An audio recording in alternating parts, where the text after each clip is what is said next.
Tout d'abord, je tiens à remercier le comité de l'amicale des internes pour ces journées scientifiques et de m'avoir également invité pour traiter ce sujet des complications urologiques des traumatismes du bassin dans le cadre du polytraumatisé. Donc les complications urologiques des fractures du bassin, si on les compare avec les fractures du membre par exemple, sont des complications rares. Les étiologies en général sont des AVP avec des chocs qui sont généralement violents et sévères.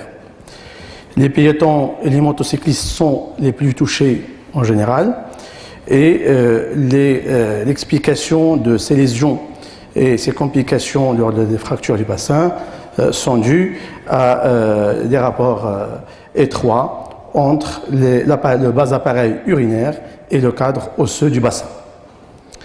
Le diagnostic généralement est aisé, il est évoqué systématiquement devant un traumatisme du bassin avec urétroragie ou hématome périnéal ou rétention aiguë des urines. La gravité de ces lésions est due au fait qu'ils peuvent compromettre la miction, la vie sexuelle du sujet, et autant plus qu'il intéresse le sujet jeune. Et donc, là également, on trouve que ces traumatismes entraînent des handicaps sociaux très importants. Je passe au chapitre de rappel anatomique. Là, c'est un schéma qui montre la disposition du bas appareil, parce que là, c'est le traumatisme du bassin, donc on ne va pas discuter le haut appareil, c'est-à-dire on ne va pas discuter le rein et l'urtère, on va s'intéresser surtout à la vessie et l'urètre, le bas appareil. Là, vous voyez la disposition de la vessie et de l'urètre par rapport au cadre osseux de la ceinture pelvienne, avec en postérieur le sacrum, en avant la symphyse pubienne et latéralement il y a les os iliaques et les ischions avec en avant les branches ischio-pubiennes et ilio-pubiennes. Là, c'est un schéma qui montre le bas appareil. Vous voyez là, c'est la vessie. La vessie, en général, quand il est pleine, elle est abdominale, elle est exposée à l'éclatement lors du traumatisme du bassin. Quand elle est vide, elle est rétropubienne, elle est plus protégée. Là, on voit l'urètre, donc avec ses segments, l'urètre postérieur et l'urètre antérieur. Le plus touché, c'est l'urètre postérieur, du traumatisme du bassin. L'urètre antérieur, qui est en général spongieux, il est souvent protégé. Là, sur ce schéma un peu plus gros, donc on voit là l'urètre, donc la vessie qui est là, l'urètre qui traverse la prostate, c'est l'urètre prostatique, et donc les lésions de l'urètre prostatique sont en général rares. Pourquoi? Parce qu'ils sont protégés par la prostate, et quand on les trouve, c'est souvent des traumatismes très violents qui entraînent un éclatement de la prostate. On voit ici les canaux éjaculateurs et les vésicules séminales qui peuvent être touchés également. En bas ici, il y a l'urètre membraneux. L'urètre prostatique et l'urètre membraneux constituent l'urètre postérieur. Ce sont les plus exposés dans le traumatisme du bassin. Et donc, là, c'est l'urètre membraneux qui est entouré par le sphincter strié. Et donc, l'atteinte du sphincter strié peut entraîner des troubles mictionnels. Et là, ce que vous voyez là, c'est le plancher pelvien où on trouve la ponévrose moyenne du périnée qui a un rôle très important dans la rupture de l'urètre membraneux. On va le voir dans les mécanismes. Lors du traumatisme du bassin, donc il y a un mouvement des os avec ascension de l'hémibassin. Donc cette aponévrose va bouger d'une façon brutale et elle va couper l'urètre membraneux. Voilà, donc après, il y a ce schéma qui montre un petit peu le plexus sacré, donc voilà, celui-là, qui est responsable de l'innervation de la vessie, la prostate, le sphincter et qui va également donner le nerf érecteur. Donc, l'atteinte de ce plexus sacré, qu'il soit au niveau sacré par des fractures sacrées ou au niveau de l'étirement, parce qu'il chemine dans les lames sacro-recto-génito-pubiennes, deux lames de part et d'autre. Et ces lames-là, parfois, elles sont le siège d'étirement et de lésion de ce plexus qui peut entraîner des complications qu'on va voir. De point de vue épidémiologique, ces complications, comme j'ai dit, sont peu fréquentes. Environ 7% des traumatismes pelviens entraînent au moins une lésion urologique. Donc, pas tous les traumatismes du bassin entraînent des lésions urologiques. Parfois, on a des traumatismes du bassin avec rétention aiguë des urines, mais réflexe, dû à la douleur. Il ne faut pas sonder, évidemment, mais on va voir qu'après guérison et consolidation, le patient peut reprendre spontanément ses mictions. Et donc, là également, ça explique ce chiffre qui est de 7. Et il touche souvent l'homme jeune. Pourquoi l'homme? Parce que donc, on écarte les lésions urétrales, qui sont rares chez la femme, parce que son urètre est court et mobile par rapport à l'urètre masculin. Donc, si on élimine les lésions urétrales, donc, ça diminue bien sûr la fréquence. Et pourquoi jeune? Parce que ces traumatismes, ils touchent la couche active de la société. Les étiologies, on a dit que ce sont en général les AVP avec traumatisme, avec des chocs violents et sévères. Il faut jamais oublier les lésions associées à ces chocs violents qui se voient dans un tiers des cas. Les lésions viscérales par exemple ou vasculaires. Et on a également constaté que la mortalité, si on compare les patients traumatisés du bassin, ceux qui présentent les complications urologiques ont une mortalité plus importante. Et donc, si vous recevez un patient aux urgences avec des complications urologiques, il faut savoir qu'il y a un risque de mortalité élevé que quelqu'un d'autre qui n'a pas de complications urologiques. Là, c'est une diapositive qui montre des chiffres de notre service d'urologie au CHU Mohamed V d'Oujda. Donc, sur 2 ans, on a reçu 11 traumatisés du bassin avec manifestation urologique. Et là, je l'ai mis en rouge parce que les 4 patients des 11, elles ont une tentative de sondage dans les hôpitaux périphériques. Donc ça, c'est une faute grave. Quand vous essayez de sonder un patient avec rupture d'urètre, vous l'aggravez. Et donc là, presque un tiers ils ont tenté de le sonder, par exemple à Jarada ou à Berkane ou les autres régions. On a 5 ruptures de l'urètre qui ont tous opéré à 3 mois au stade de sténose, parce que c'est une attitude de notre service. On ne les opère pas aux urgences, on les laisse 3 mois après. Je vais vous montrer après pourquoi on les laisse, on diffère l'intervention parce qu'il y a beaucoup d'avantages. Et ce qu'on fait en général, c'est la résection avec anastomose terminale. On a 2 ruptures vésicales. Une a été opérée avec suture vésicale, une autre, on a traité par simple sondage jusqu'à fermeture spontanée de la vessie. Et les 4 patients restants ont leur miction spontanée après clampage de la cystostomie à 3 mois. Comme je vous ai dit, pas tout traumatisme du bassin a une lésion urétrale, parfois la rétention et les réflexes. Là, c'est une diapositive qui montre la classification la plus utilisée par les traumatologues. C'est la classification internationale de Tile modifiée. Et là, je crois que M. Arobi n'est pas là. Donc je crois que c'est la plus utilisée chez eux dans les classifications de traumatisme du bassin. On a constaté que le type B et C sont des fractures instables qui donnent plus les fractures du bassin, les complications urologiques.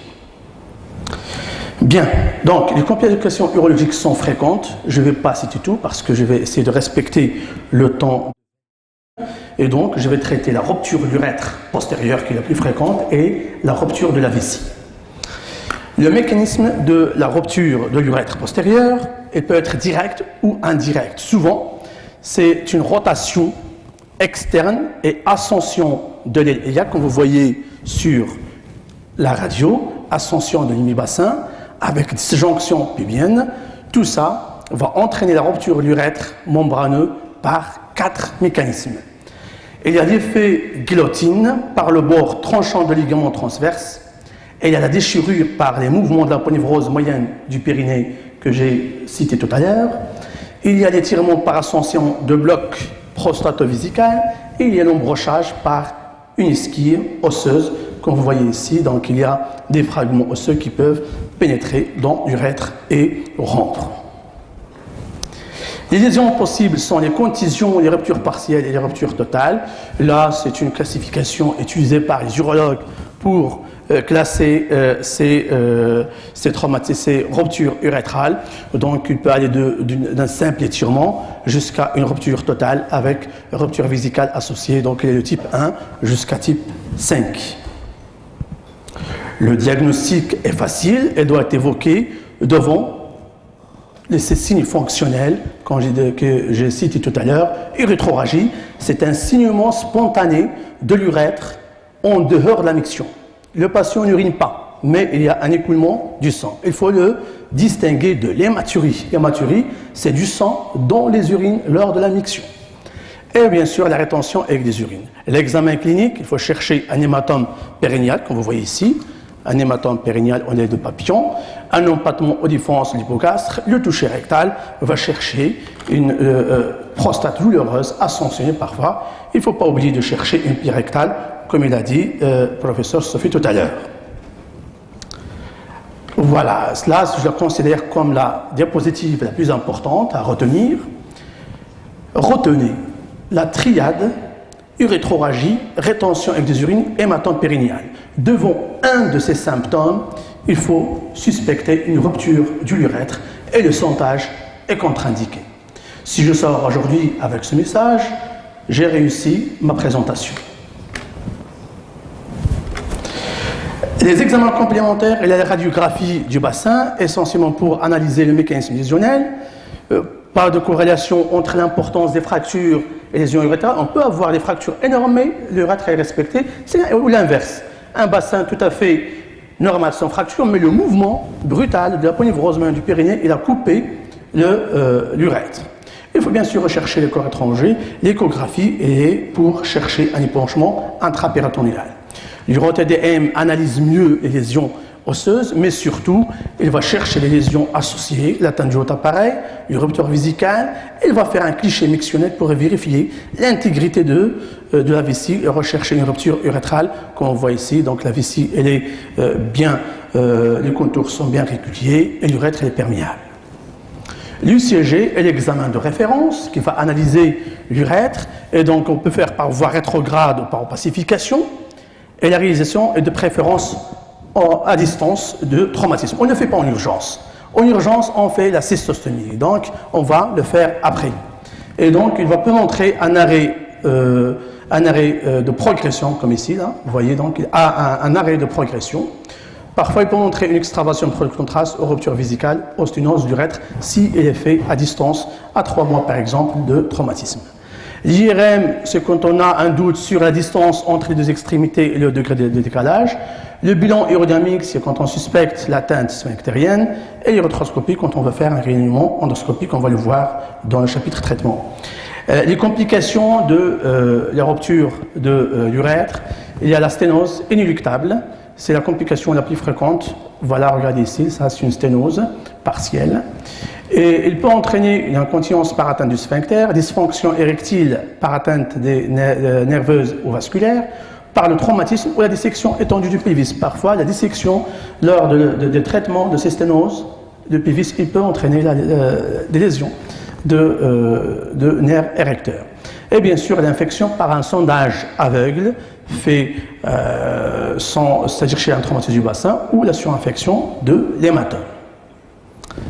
On passe au traitement. Le but de traitement, c'est d'éviter de transformer un hématome en urohématome, éviter de transformer une rupture partielle en une rupture totale, parce que si on essaie de sonder, parfois la rupture est incomplète.